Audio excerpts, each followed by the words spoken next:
Hello! Aujourd'hui on se retrouve pour un nouveau vlog.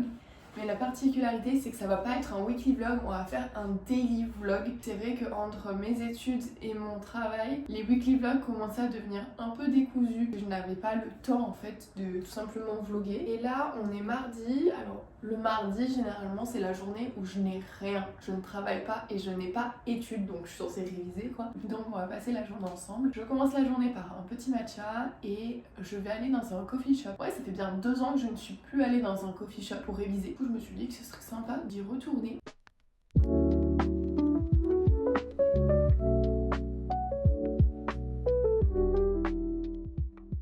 Bon, pendant que je marche, je me dis que je vais peut-être un petit peu vous parler, ça risque de bouger un peu, désolée. J'ai un peu changé mon mindset ces derniers temps, puisque ça fait plus de 6 mois que je me bats avec la procrastination. Je reporte tout facilement. J'ai un peu instauré malgré moi une productivité passive. Et ces derniers jours, alors je sais pas si c'est à force d'écouter des podcasts ou je ne sais quoi, mais j'ai un peu une phrase qui a popé dans ma tête. À la fin de la journée, on se demande si on a tout mis en œuvre pour atteindre un peu plus son objectif. C'est un peu une phrase bateau, mais je vous jure que ça change tout. Je reportais tout facilement au lendemain parce que j'ai des objectifs, que ce soit carrière, études, etc. sur 5-10 ans.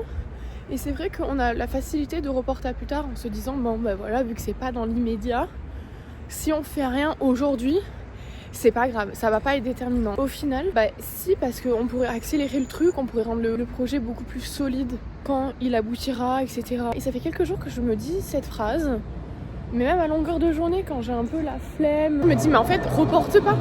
Il faut qu'à la fin de journée, tu sois fier de ce que t'as fait en fait.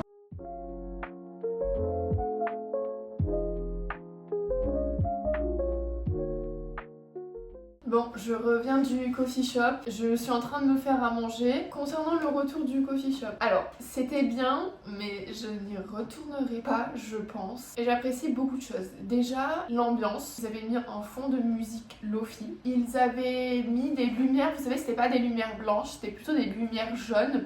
Du coup, c'était pas agressif. Par contre, je n'ai pas forcément apprécié la taille du local. C'était hyper petit. Ils avaient mis des toutes petites tables. J'avais vraiment l'impression qu'on était les uns sur les autres et c'était pas une impression. Ça reste une très bonne adresse dans le sens que c'est pas cher. C'est pas cher. On est à Lyon quand même, hein, donc voilà, mon matcha je l'ai quand même payé 5,50 €. Mais c'est pas cher par rapport à Lyon. C'est quand même un repère étudiant.